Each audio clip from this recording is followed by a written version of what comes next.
Good afternoon class. I hope you all are doing great. So आज हमारा जो sociology paper 2 का lecture number 34, issue of tribal integration and autonomy, और आज़ादी के बाद, इंडिपेंडेंस के बाद गवर्नमेंट ऑफ इंडिया ने ट्राइब्स के लिए क्या कुछ किया, तो आज हम इसको टॉपिक को डिटेल में देखेंगे। तो जो टॉपिक शुरू करने से पहले एक स्मॉल टॉपिक है जो मैं इग्नू की बुक्स पढ़ रहा था, तो वो मुझे ध्यान में आया और मुझे लगा भी जो ये टॉपिक है tribal integration in Hindu society, तो ये कोई 10 नंबर का क्वेश्चन आ सकता है। तो सोचा पहले, अब मैं ये वाला टॉपिक कवर करूँगा, उसके बाद हमारा जो डिबेट है, एक्चुअली डिबेट 3 चीज़ों पे है, जहाँ पे इंटीग्रेशन, असिमिलेशन और आइसोलेशन। तो वो डिबेट को हम डिटेल में स्टडी करेंगे। पहले हम देखेंगे जो ट्राइब्स हैं वो हिंदू सोसाइटी, क्योंकि जो हिंदू सोसाइटी किसके थ्रू कैरेक्टरिस्टिक्स होती है, द कास्ट सिस्टम, जिसको हम बोलते हैं, जैसे कास्ट सिस्टम को क्या बोलते हैं, जाति, और ट्राइब को क्या बोलते हैं, जनजाति का जो एक मॉडल है, भी इन दोनों में क्या इंटरेक्शन हुई है। आपको पता है कि कई ट्राइब्स ने क्या किया, हिंदू जो प्रैक्टिसेस थी, जो रिलीजन था, उसको अडॉप्ट किया। और ऐसा भी नहीं है, लेकिन अगर आप देखोगे जो हिंदू हैं उन्होंने भी ट्राइब से बहुत कुछ लिया है। जैसे कि अगर वैदिक पीरियड में देखोगे, वैदिक पीरियड में कभी आपको विष्णु, महादेव, इनका आपको रेफरेंस नहीं मिलेगा। ऋग्वेदा में सबसे बड़ा जो गॉड था वो इंद्र था, लॉर्ड इंद्र। लेकिन जो ये गॉड्स थे, जा तो विष्णु, भगवान विष्णु हुए, भगवान महादेव हुए, तो जो एक समवेर जो ट्राइबल इनको वर्शिप करते थे। बाद में ये इतना इंटरेक्शन हुआ, और ये कास्ट सिस्टम में आप हिंदू सोसाइटी में देखिए, अब ये त्रिदेव के नाम से जाने जाते हैं, ब्रह्मा विष्णु महादेव। तो ये एक तरह क्या दिखाता है भी, इन जो ट्राइब और कास्ट में इंटरेक्शन होती रहती थी, तो उसको हमने देखा भी जो ट्राइब्स थी जब हिंदू सोसाइटी के साथ इंटरेक्शन हो रही थी, तो वो किस तरह की, कैसे हम उसको क्लासीफाई करें। तो Indian Conference of Social work 1952 में इन्होंने क्लासीफाई किया भी जो ट्राइबल कम्युनिटी है, जो ट्राइब्स हैं, वो हिंदू सोसाइटी में किस डिग्री पे इंटीग्रेट हुई हैं, तो इसको क्लासीफाई किया। तो पहले इन्होंने बताया ट्राइबल कम्युनिटी, पहली ट्राइबल कम्युनिटी, तो ये क्या है, इन्होंने अपना जो ट्रेडिशनल लाइफस्टाइल है उसको मेंटेन किया हुआ है with in their original habitats. मतलब ऐसा नहीं है भी वो आगे गांव में आके रहने लगे, वो अभी भी जंगलों में रह रहे हैं। तो एग्जांपल्स कौन सी हैं, hunting and gathering tribes, hill cultivating tribes. तो इनके की ट्रेड्स क्या हैं भी, उन्होंने जो अपनी एंसेस्ट्रल कस्टम्स थी, इकोनॉमिक प्रैक्टिसेस थी, जो भी रीति रिवाज थे, उनको प्रिजर्व करके रखा है। और जो इकोनॉमिक प्रैक्टिसेस हैं, जैसे जो हंटिंग करते थे, गैदरिंग करते थे, स्लैशर, बर्न एग्रीकल्चर, जिसको जूम कल्टीवेशन भी कहते हैं, तो इन्होंने उसको प्रिजर्व करके रखा। फिर आती हैं सेमी ट्राइबल कम्युनिटीज़। तो ये क्या है, पार्शली सेटल हो गई हैं रूरल एरियाज़ में, और ट्रांजिशन कर रही हैं, एग्रीकल्चर हो गया, और गांव में जो काम होते हैं उसमें भी ये कर रही हैं ट्रांजिशन। तो एग्रीकल्चर ट्राइब्स जो हैं एग्जांपल, कल्चरल ट्राइबल कम्युनिटीज़। अब ये वो वाली कम्युनिटी है जो कि अर्बन और सेमी अर्बन एरिया में मूव हो गई हैं, इन्होंने अर्बन लाइफस्टाइल अडॉप्ट कर लिया है, जो वहाँ पे इंडस्ट्रियल वर्क है वहाँ पे इंगेज होने लगे हैं। तो industrial labourers like Santhal and होस, टोटली एसिमिलेटेड ट्राइबल कम्युनिटीज़। ये वो वाली ट्राइब्स हैं जो अपनी डिस्टिंक्ट ट्राइबल आइडेंटिटी हैं वो बिल्कुल ही लॉस्ट कर गई हैं, पूरी 100% हिंदू सोसाइटी के साथ इंटीग्रेट हो गई हैं। बूमजी, माझी, राज, गौंड, तो ये टोटली असिमिलेटेड ट्राइबल कम्युनिटीज़ हैं। तो ये जो क्लासिफिकेशन है ये किसने दी है, the Indian Conference of Social Work. Next BK Roy ने क्लासिफिकेशन दी, फुल्ली इनकॉर्पोरेटेड ट्राइब्स, फुल एकदम से ही हिंदू सोसाइटी में फुल्ली इंटीग्रेट हो गई हैं। अब आप उनको देखो और उनके रिस्पेक्ट कलेक्टिवली हिंदू जो किस वो हैं, पीजेंट्री है, जो कास्ट कम्युनिटी, अगर उसको देखोगे आप नहीं डिफरेंस निकाल पाओगे। जैसे कि बील्स, पार्शली ओरिएंटेड ट्राइब्स कौन सी हैं भी, जो कास्ट स्ट्रक्चर में फुल्ली इनकॉर्पोरेट नहीं हुई, बट उन्होंने सिग्निफिकेंट हिंदू सिंबल और वर्ल्ड व्यू को एडॉप्ट किया है। Santhal, Oraons, Mundas, Gonds. Negatively oriented tribes कौन सी हैं, जो हिंदू सोशल ऑर्डर, जो कास्ट सिस्टम है उसको रिजेक्ट कर रहे हैं, हिंदू धर्म को रिजेक्ट कर रहे हैं। मीजोस, नागास। और एक इनडिफरेंट ट्राइब्स हैं, उनको कोई फ़र्क नहीं पड़ता, ना तो उनका कोई इंटरेस्ट है ना ही उसके अगेंस्ट हैं। तो वो कौन सी ट्राइब्स हैं, जो ट्राइब्स ऑफ अरुणाचल प्रदेश। अब जीएस गुरे ने शेड्यूल ट्राइब में भी उन्होंने बात की, तो उन्होंने बताया जो हिंदू सोसाइटी में ट्राइब्स हैं, एक तो हाई स्टेटस ट्राइब्स, जिनका हिंदू सोसाइटी में एक स्टेटस उन्होंने अचीव कर लिया है। Partially Hinduise tribes, tribes that have adopted some aspect of tribal culture.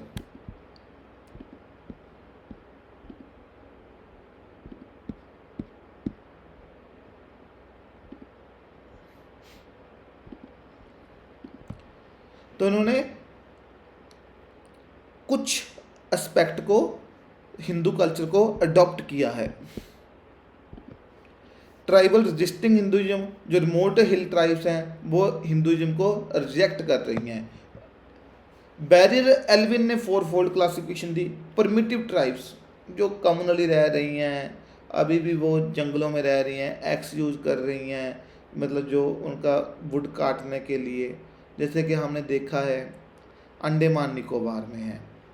Solitude loving but individualistic tribes, sorry. तो ये वाली ट्राइब्स हैं जो अपनी एशियन ट्रेडिशन से बिल्कुल अटैच है, लेकिन कम्युनल लाइफ में क्या कर रही हैं, डिक्लाइन फेस कर रही है, मतलब साथ में नहीं रह रहे, क्योंकि जो एक्सटर्नल इन्फ्लुएंसेस हैं जैसे कि अर्बनाइजेशन, इंडस्ट्रियलाइजेशन, तो वो एक कम्युनल लाइफ डिस्टर्ब हो गई है, बट अपनी जो ट्रेडिशंस को उसको वो अभी भी अपहेल्ड कर रखे हैं। Tribes in transition, external influence के चक्कर में अपना traditional tribal culture, religion, social organisation सब कुछ लूज़ कर रहे हैं। कल्चरली इंटैक्ट ट्राइब्स, मतलब बिल्कुल अपने पूरे 100% अपने उसको कल्चर को बचा के बैठे हैं, ट्राइबल लाइफस्टाइल को बचा के बैठे हैं, तो ये कल्चरली इंटैक्ट ट्राइब्स।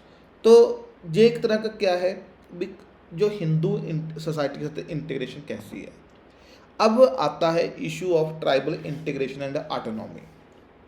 तो जब देश आज़ाद हुआ, अब ट्राइबल पॉपुलेशन कोई ऐसे तो है नहीं थी, छोटी पॉपुलेशन थी, बहुत एक लार्ज नंबर ऑफ पॉपुलेशन थी।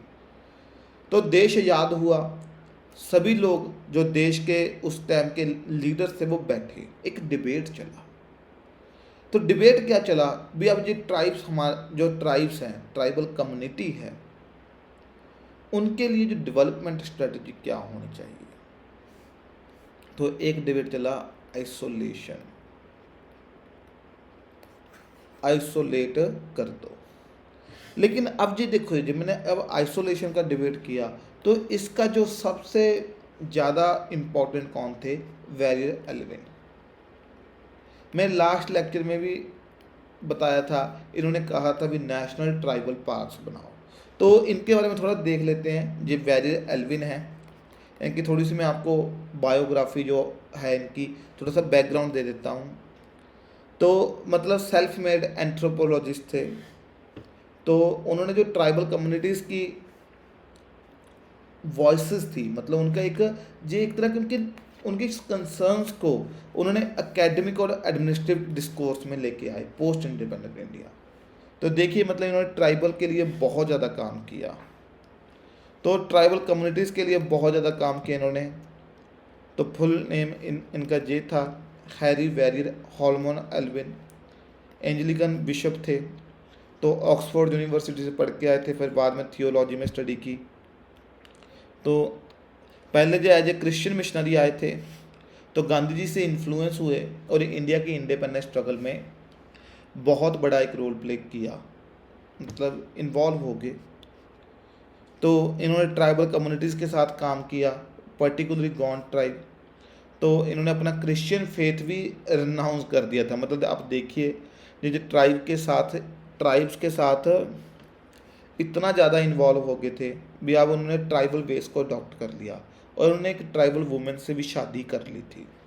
तो जहाँ पे 20 साल रहे सेंटर इंडिया में और ट्राइबल राइट्स और वेलफेयर की बात की, अगर आप देखोगे तो इनको, अब आप देखिए एक जो एंथ्रोपोलॉजिस्ट है वो ट्राइब के साथ इतना रह रहा है, तो गवर्नमेंट ऑफ इंडिया ने भी उस टाइम उनका जो एक रोल था उसको रिकॉग्नाइज किया, तो इसलिए वो एडवाइज़र बने ट्राइबल अफेयर्स के लिए for the NEFA, north eastern frontier agency, जो कि हमारी नॉर्थ ईस्टर्न स्टेट्स हैं आज। उसके बाद उनको एंथ्रोपोलॉजिकल एडवाइज़र भी अपॉइंट किया गया to the Government of India in 1954। काफ़ी सारा इन्होंने एथनोलॉजिकल काम किया, क्योंकि ट्राइब्स के साथ रह रहे थे, उनके रिलीजियस प्रैक्टिसेस, उनकी कहानियाँ, उनकी पोइट्री, सबके बारे में इन्होंने डिटेल में लिखा। तो जो वेरी एल्विन थे, तो जब मैंने आपको बताया भी इनका ये किस स्कूल को वो कर रहे थे, आइसोलेशनिस्ट,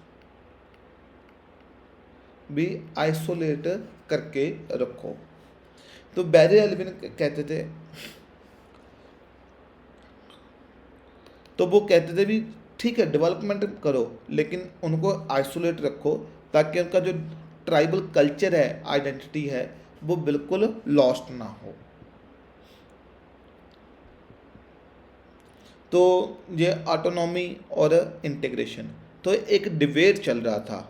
तो इंटीग्रेशन के भी दो हैं, इंटीग्रेशन और असिमिलेशनिस्ट। जो असिमिलेटर कह रहे थे भी असिमिलेट कर दो, तो असिमिलेशन स्कूल को कौन हेड कर रहा था, जीएस गुरे। तो जो जीएस गुरे था, तो उसमें अगर आप देखोगे तो उन्होंने पहले एक बात बताई भी, जो इनकी असिमिलेशन करनी है, जो इंटीग्रेट करना है इंडियन हिंदू सोसाइटी के थ्रू, तो उन्होंने क्या कहा भी आप असिमिलेट कर दो, या तो कल्चरल इंटीग्रेशन के थ्रू असिमिलेट करो, जब पॉलिटिकल इकोनॉमिक इंटीग्रेशन है। तो कल्चरल में क्या था, जो एक कंसेप्ट आया है ट्राइब कास्ट कॉन्टिन्यूम। तो मतलब भी जो ट्राइब है वो कास्ट सिस्टम के जो लोअर हायरार्की है उसमें आ जाए। तो जैसे कि एस.सी. रॉय थे, को एग्जिस्टेंस मॉडल ऑफ जनजाति। जीएस गुरे क्या कहते थे भी ट्राइब्स क्या हैं, बैकवर्ड हिंदूज। तो उनको डायरेक्ट वो इम्प्लाई कर रहे थे भी हिंदू कास्ट सिस्टम का ही पार्ट है। एम.एन. श्रीनिवास क्या कहते जो लोअर रंग्स हैं, जो लोअर लेवल्स है कास्ट हायरार्की के, ये मोर एक्सेसिबल है ट्राइब्स के लिए, तो इनके साथ उनकी स्मूथ इंटीग्रेशन हो जाएगी।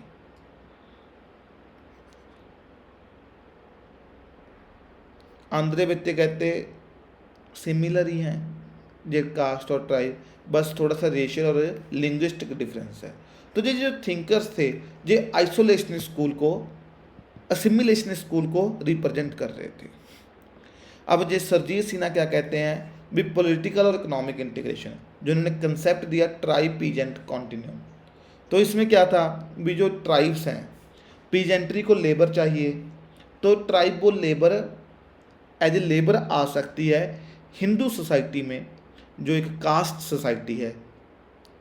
और देखिए इकोनॉमिक इंटीग्रेशन के थ्रू इनकी प्रॉपर इंटीग्रेशन हो जाएगी हिंदू सोसाइटी के थ्रू। तो अगर आप देखोगे, ये जब एक हम देख रहे हैं भी, जब एक डाउन द लाइन आज़ादी के बाद कुछ ट्राइब्स इंटीग्रेट हुई मेन स्ट्रीम पॉपुलेशन के साथ, लेकिन उनका इम्पैक्ट क्या पड़ा। वॉल्टर फर्नांडिस क्या कहते, उन्होंने किताब लिखी power and powerlessness, development projects and displacement of tribals 91। उन्होंने कहा भी जो 30 मिलियन पीपल हैं वो डिस्प्लेस हो गए, 30 मिलियन, 3 करोड़ लोग ओवर लास्ट 50 ईयर्स। और 42% जो ट्राइबल्स हैं, इसमें से 3 करोड़ लोगों में से 42% ट्राइबल्स। इनकी एक्सप्लॉयटेशन ज़्यादा हुई है और इनमें हाई पॉवर्टी रेट है ट्राइबल कम्युनिटी में। हेल्थ सोशल इशू, जैसे कि हेल्थ इशू क्या हैं, higher rate of maternal mortality, increase prevalence of anaemia, elevated child mortality rate. तो अब जब ये सब वो हुए हैं, मतलब जब ये डिबेट चल रहा था, तो एक लेजिस्लेटिव और इंटीग्रेशन फ्रेमवर्क भी, पॉलिसी फ्रेमवर्क चल रहा था पैरेलल में। तो उसमें अगर आप देखोगे, एल्विन मैंने बताया जो एडवाइज़र थे, तो फर्स्ट 5 ईयर प्लान में उन्होंने बात की भी ट्राइबल कंडीशंस वो की जाएं और ट्राइबल सब प्लान वो किया जाए। तो लेकिन अगर आप देखोगे, जब ये आइसोलेशन और असिमिलेशन का डिबेट चल रहा था, तो इंटीग्रेशन किसके थ्रू हुई? The Panchsheel, tribal Panchsheel. तो एंड में क्या सेटल हुआ? डिबेट ये सेटल हुआ भी ट्राइब्स को आप इंटीग्रेट करो विद द लार्जेस्ट सोसाइटी, लेकिन उनका कल्चर की भी रिस्पेक्ट करो, उनका कल्चर लॉस्ट नहीं चाहिए। तो वो ट्राइबल पंचशील। तो ये ट्राइबल पंचशील क्या है, ये हम आगे देखते हैं। तो अब अगर आप देखोगे, ट्राइबल कम्युनिटी ऑटोनॉमी थी, तो आज हम उनको ऑटोनॉमी देने लगे हैं government of India, schedule 5 schedule 6 के अंदर। जैसे कि दार्जिलिंग हिल काउंसिल 2012 में दी गई, तो ट्राइबल ऑटोनॉमी की बात होने लगी। तो एक ये डिबेट सेटल हुआ। तो अब देखिए, जब पोस्ट इंडिपेंडेंस के बाद, जब नेशन का डेवलपमेंट के साथ साथ ट्राइबल डेवलपमेंट की भी बात होने लगी, तो ट्राइबल डेवलपमेंट के लिए इन्होंने ट्राइबल पंचशील दिए। तो ये बहुत इंपॉर्टेंट है, ये रट्टा मार लो। तो ये ट्राइबल पंचशील क्या है? Development along the lines of their own genius without compulsion from outsiders. भी जो उनको डेवलपमेंट करना है ट्राइब्स का, भी उनकी ऑन जीनियस, मतलब उनको जो खुद की उनकी जीनियस है उनके बेसिस पे करो, ना कि हम अपने आप को उनका डेवलपमेंट जो कंसेप्ट है वो इम्पोज करें। जैसे कि आज गवर्नमेंट ऑफ इंडिया ने एकलव्य स्कूल्स खोले, तो एकलव्य स्कूल्स में भी उनको पढ़ाया उस तरह जाए भी वो एलिनेटेड ना लगे। जैसे अब देखिए, जो ट्राइबल कम्युनिटीज़ हैं जो जंगल में रहती थी, वो सपोज करो स्टार्टिंग में वाव एंड एरो से वो मतलब अपना जो भी हंटिंग गैदरिंग करती थी, तो उनको बाओ एंड, जैसे A4 एप्पल पढ़ा रहे हैं, B4 हम पढ़ाते हैं बैट या बनाना, तो B4 बाओ पढ़ाओ, जिसको वो तीर कमान जिसको बोलते हैं अपने। तो मतलब उनके रिस्पेक्टिवली उनको डेवलप करने की कोशिश करो, अपना आउटसाइडेड मॉडल मत इम्पोज करो। उनकी जो ट्राइबल रिलेशनशिप, जो उनकी सराउंडिंग्स हैं, उनको रिस्पेक्ट करो। जो जंगल है, ऐसा नहीं है जंगल में आउटसाइडर इंक्रोच कर रहे हैं। और इसलिए अगर आप देखोगे, फॉरेस्ट राइट एक्ट्स की बात हुई, और ये देखिए कहते भी कितना पैसा, मतलब स्टैटिस्टिकली मत देखिए भी हमने इतना पैसा लगा दिया, ये देखिए भी आपने जो भी डेवलपमेंट किया है, कितने ह्यूमन, हमने कितने एक नेशनल कैरेक्टर को डेवलप किया है। और administration of tribals by tribals from the amongst tribals, जो एडमिनिस्ट्रेशन है वो ट्राइब लोग खुद की एडमिनिस्ट्रेशन खुद करें। 5th शेड्यूल 6th शेड्यूल में यही बात होती है। और जो उनकी एडमिनिस्ट्रेशन है, उनके जो खुद के सोशल और कल्चरल इंस्टीट्यूशन के थ्रू आप करो।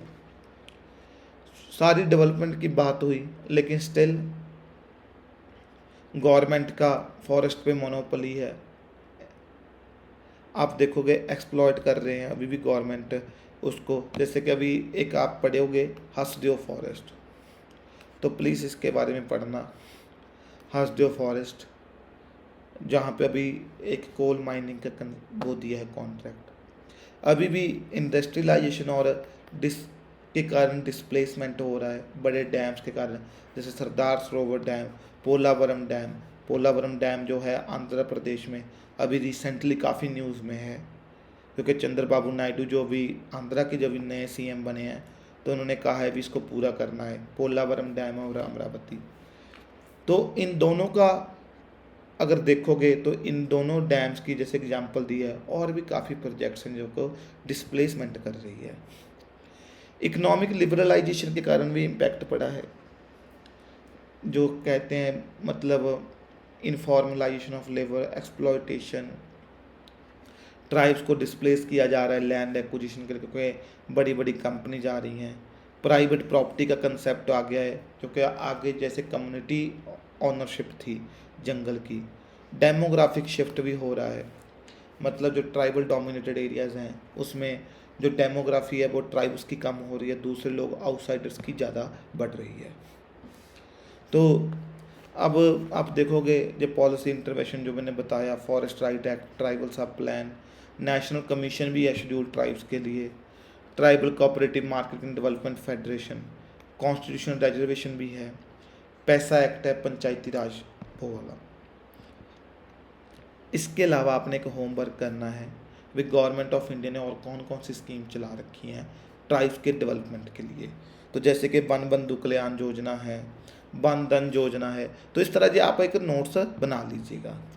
तो एंड में हम क्या कहेंगे भी, नो डाउट हम लोगों ने लेजिस्लेटिव और पॉलिसी फ्रेमवर्क पे बहुत ज़्यादा काम किया, पर जो ग्राउंड रियलिटीज़ है ना वहाँ पे अभी भी चैलेंजेस हैं। तो हमें एक्चुअली क्या काम करना है भी, उन पॉलिसीज़ को उनकी जो लेटर एंड स्पिरिट में वो इम्प्लीमेंट हो। तो आई होप ये आपको जो डिबेट है जो पूरा सेटल हो गया होगा। तो जब भी ये डिबेट की बात आए तो पहले आपने आइसोलेशनिस्ट स्कूल की बात करनी है, फिर असिमिलेशनिस्ट की, फिर इंटीग्रेशन की। इंटीग्रेशन कैसे हुआ? थ्रू ट्राइबल पंचशील, जो एक मिडिल पाथ जवाहरलाल नेहरू जी ने कर ढूंढा भी, असिमिलेशन और आइसोलेशनिस्ट। तो बीच में क्या आया, मिडिल पाथ क्या है? ट्राइबल पंचशील। तो आई होप ये क्लास आपको क्लियर हो गया होगा।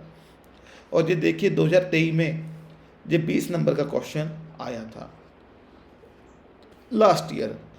बाकी मैंने और भी ये सारे क्वेश्चन जो प्रीवियस ईयर हैं मैंने इसमें स्लाइड में डाल दिए हैं, और जिस स्लाइड आपको नीचे नोट्स में मिल जाएगी, लिंक में डाल दूंगा गूगल ड्राइव का।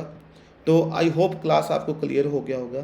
फिर भी अगर कोई डाउट हुआ तो आप मुझे जो कमेंट सेक्शन में लिख सकते हैं। Thank you class.